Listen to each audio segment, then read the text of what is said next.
are you unbeatable? This is the question. How hard they tried today, but they still couldn't do it.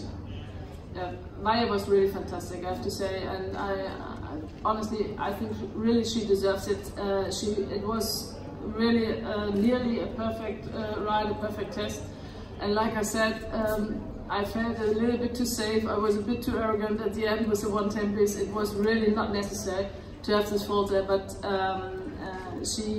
and then the last center line and the public, they really, I felt that they wanted to clap, and they started, and it was like goosebumps on my back. It was really, really great today. So you had to show off a little bit more by kind of dropping your hand and riding no, I'm not allowed to, but it was really a great atmosphere, and so it was a very perfect show for me. I believe there were 11,500 people in those stands, and every one of them were clapping you all down the line. Yeah. It was a great atmosphere. Yeah, it was really fantastic, and it's always very emotional and enthusiastic here in Gothenburg, and they really love the equestrian, the horse sport and the horses, and it's a pleasure to ride in here and to have the support, all of us, yes, the whole riders, and it's doesn't mean for just the Swedish or just the #1 or whatever. They are supporting all the riders in the sport, and they love horses, and it makes really fun to come here. Was there a big compliment to the organizers? Yeah, they've done an amazing job as usual.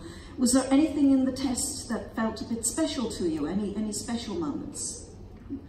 Everything was really perfect, especially when I went really forward the extended canter. I really could take all the risk, and then she came back and she made a super period, and then okay, just one mistake by myself, but the rest, the Piaf passage, I think she couldn't do better today. It was also the extensions, extended trot was good, so it was today, it was her day.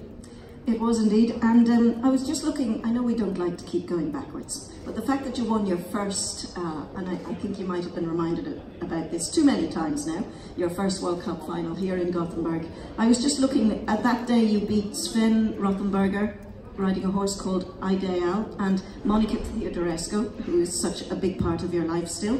She finished third with Grunox. Has the sport changed a huge amount since those days? It's a long time ago now. Yeah, but it changed a lot. It becomes so much more professional, and you know, when we look back with the first freestyles we made 20 years ago, it was made by ourselves, and now we have such a professional team around just for the music. And then you can see, I don't know how many horses, I've heard 10 horses more, over 80%. Yeah. I think we won with, I don't know, 75 or something. So we got much better basic, much better modern horses, so we can start on a much better, we have a much better start, so it's really great improvement from all sides, and but we will have a lot of challenges and goals for the future, because it means also that we have a lot of duties and the respect to keep for the culture of the horse, because social media is not only helpful, and this is a big respect we have to keep this for the future, that we are allowed in 20 years also to sit on a horse and to show this sport. Yes. This is a special partner of an animal. And yet there were so many